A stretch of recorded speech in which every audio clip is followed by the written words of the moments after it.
स्वागत है आप सभी का। आज हम पढ़ेंगे सियाराम शरण गुप्त का लेखक परिचय। तो इस परिचय को आप लोग हमारे साथ अंत तक ध्यान से ज़रूर पढ़ें। धन्यवाद। तो चलिए शुरू करते हैं। हिंदी के विनम्र सेवक और संत साहित्यकार सियाराम शरण गुप्त का जन्म सन 1895 ईस्वी में झांसी जिले के चिरगांव नामक स्थान में हुआ था। वे राष्ट्र कवि मैथिली शरण गुप्त के छोटे भाई थे।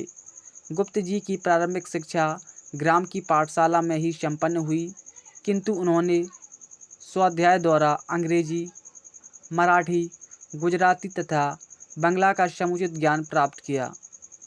गुप्त जी का रुग्ण जीवन, पत्नी तथा अन्य आत्मियों के असामयिक निधन से उनका व्यक्तित्व करुणा से भर गया था।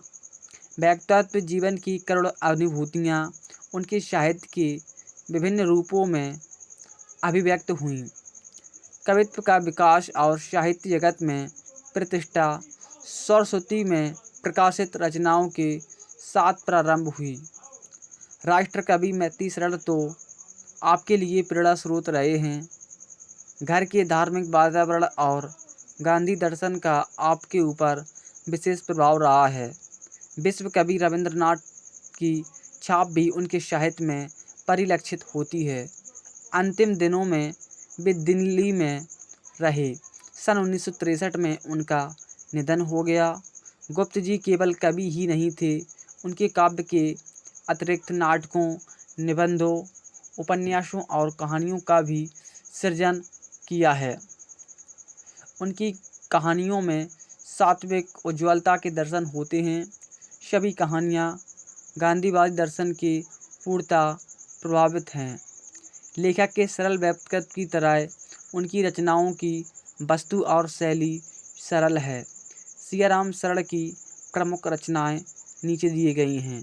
काव्य आर्द्रा, विषाद, मौर्य विजय, अनाथ, नकुल, पाथे, दुर्बादल, आत्मोत्सर्ग आदि। नाटक पुण्य पर्व, उपन्यास अंतिम आकांक्षा, नारी और गोद, निबंध संग्रह झूठ सच, कहानी संग्रह मानुषी। मानुषी गुप्त जी का एक उत्तम कहानी संग्रह है। प्रेमचंद की भांति उन्होंने भी ग्रामीण एवं मजदूर परिवार के चित्र अपनी कहानियों में प्रस्तुत किए हैं। कहानियाँ ग्रामीणों की भावना का पूर्ण प्रतिनिधित्व करती हैं।